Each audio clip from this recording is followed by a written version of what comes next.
L'une des épreuves les plus terribles qu'on rencontre sur le chemin du plaisir d'être soi, en tout cas sur ce chemin d'évolution, c'est la honte de soi. C'est un des poisons de l'âme, la honte de soi, et cette honte, elle est tenace, elle naît très tôt, dans notre enfance. Si on a vécu des épreuves, des grands moments de honte, elle va s'accrocher à nous, c'est quelque chose de tenace. Et elle va s'imprimer jusque dans nos cellules et elle va nous empêcher de développer l'estime de soi, la confiance en soi. Et on va se retrouver empêché d'être, empêché de pouvoir montrer qui on est, très contraint par le regard de l'autre, très contraint dans ce qu'on imagine qu'on devrait être, ce qu'on imagine que l'autre attend de nous, parce qu'on n'a pas pu élaborer dans notre apprentissage le fait de pouvoir être soi.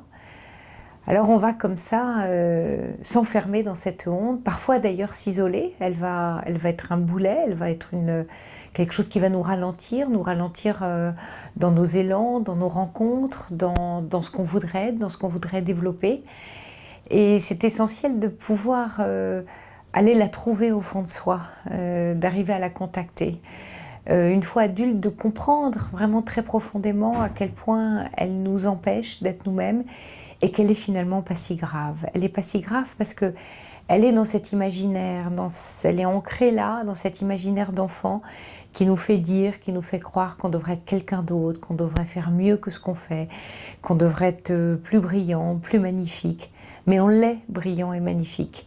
Simplement, on ne l'a pas encore rencontré. Donc, moi j'ai envie de vous inviter à essayer, pas de vous débarrasser, c'est difficile, on ne s'en débarrasse pas comme ça. Alors on pourrait dire qu'on va l'enlever comme un vieux vêtement qu'on a gardé trop longtemps sur soi, en faisant peut-être des petites expériences, des choses nouvelles pour découvrir que, ma foi, c'était pas si dangereux et que quand on prend ce risque d'être soi, les autres, bizarrement, on s'étonne, mais ils nous suivent parce que d'abord, il y a une forme de sympathie. On sent bien qu'on a pris un risque. Les autres le sentent qu'on a pris un risque et sont heureux de ça. Alors, ils vont nous accompagner dans ce risque-là parce qu'ils vont être touchés et ça va les autoriser aussi.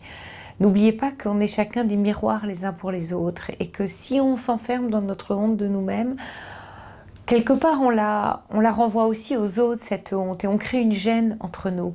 Alors que si on s'en débarrasse, on dit aussi à l'autre, vas-y, tu vois, moi je me suis débarrassée de ma honte, tiens, on s'en débarrasse parce que on va être ensemble et qu'on va pouvoir faire ce chemin ensemble.